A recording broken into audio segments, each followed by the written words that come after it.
TNA Emergence review. Just watched it. I've seen a lot better pay-per-views from TNA. This wasn't terrible, but I've just seen a lot better. Let's kick it off with the first match that we had. It was for the X Division Championship. Leon Slater versus Cedric Alexander. Okay, good match. Nothing wrong with it. You had Cedric Alexander working on Leon Slater's back. You had Leon Slater working on Cedric Alexander's knee. So back and forth basically. What you expect from them two? They put on a good match, but I do believe they could have had better. That's just my personal opinion on that. But in the end though, we had Leon Slater hitting a Swanton 450. Brilliant move. Okay, on to Cedric Alexander for the 1-2-3. The only issue though is Cedric Alexander was in the actual wrong position. So should Leon Slater have moved him to a better position? We don't know, but there we go at the end of it. Okay. They shook hands. Fantastic. We had Matt Cardona versus Mustafa Ali. Obviously Mustafa Ali came out with the Order 4 or whatever they're called these days. They tried to get involved. Matt Cardona basically took them both out like you normally do. Mustafa Ali wanting to put Matt Cardona through a table. He was like, no, that didn't happen. Then Mustafa Ali hit a 450 splash, but rather than going for a normal pin, he decides to turn around so Matt Cardona can roll him up. He loses that way. So Matt Cardona wins with a weird pin. The Agent Zero comes out, another tall guy who apparently is meant to be a monster. I don't know. Yeah. Then you had the System coming out, but I think they also came out because they also had a match. Because you had Brian Myers and Eddie Edwards of the System, okay, versus First Class of AJ Francis and Rich Swann. Order 4 also got involved as well. Apparently the referee didn't hear anything or see anything, don't ask. You had Agent Zero doing like a double chokeslam bomb to Eddie Edwards on the apron. That basically means when he gets thrown back into the ring, AJ Francis can hit a down payment, just another version of a chokeslam, and then they win.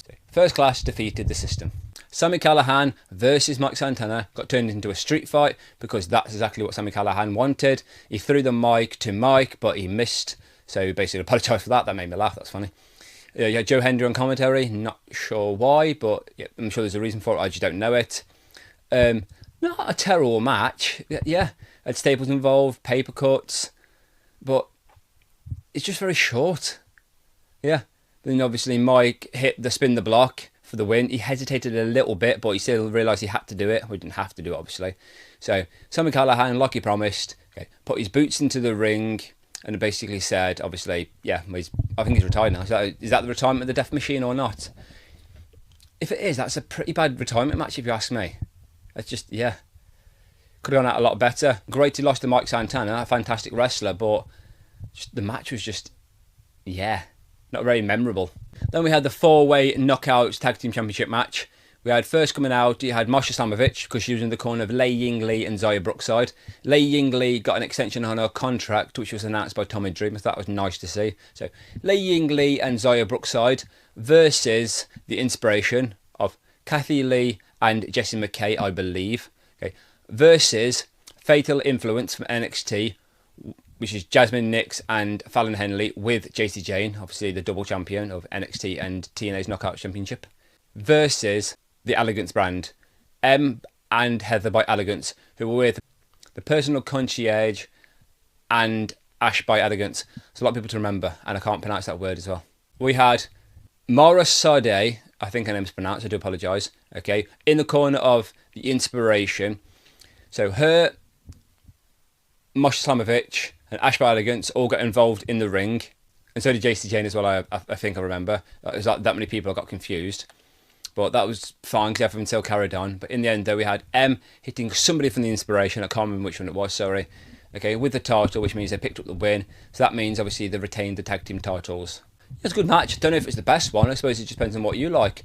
I enjoyed it. I don't regret rewatching it, but this entire pay-per-view is not something I'm going to go back and watch and go, yeah, that match stood out to me.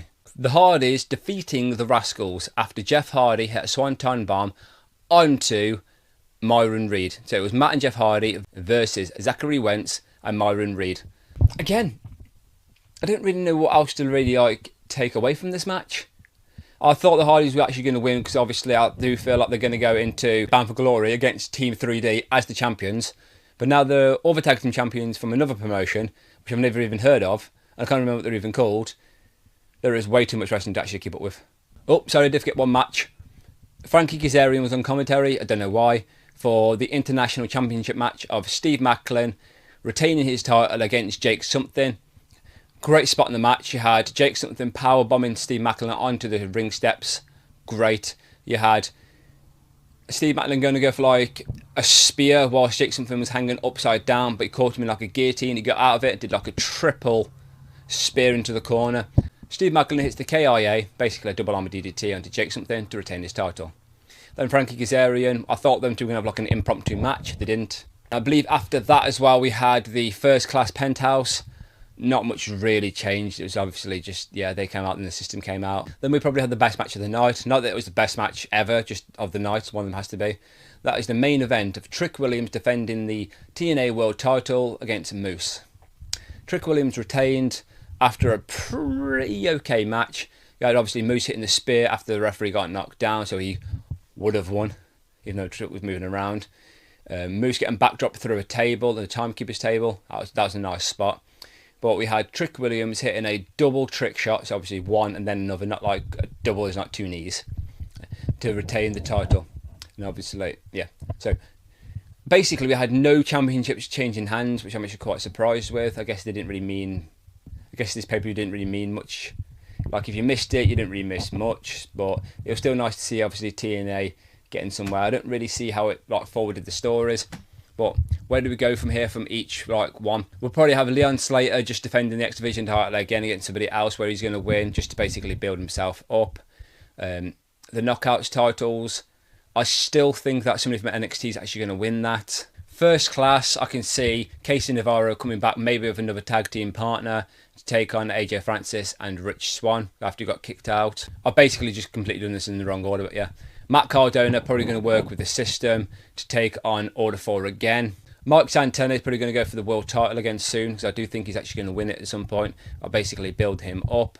Sami Callihan, I don't think he retires, you know. I don't. Steve Macklin, I'm guessing his next match is probably going to go with Mance Warner again, where Mance Warner might actually win this time. Obviously, the TNA Tag Team Champions of Matt and Jeff Hardy are going to go against the Team 3D. The Team 3D, I've just said. And then Trick Williams, I do think he's going to eventually lose to Mike Santana. Maybe, early prediction, at Bound for Glory. TNA's biggest show, I believe. I thought it was Slammiversary. I'm getting confused. That's my review. Nothing to do with the Countdown show because, yeah, I didn't watch that, so I'm not going to try and comment on it. I've seen a little bit. I've seen the Hometown Man defeated Ryan Nemeth, and I believe Indy Hartwell won her match, but I forgot who it was against because I didn't actually watch it. That's just me being honest with you. Let me know what you thought of the show if you watched it. Let me know what you think of my review of the show if you watched it. Please like, comment, subscribe. Thanks for watching.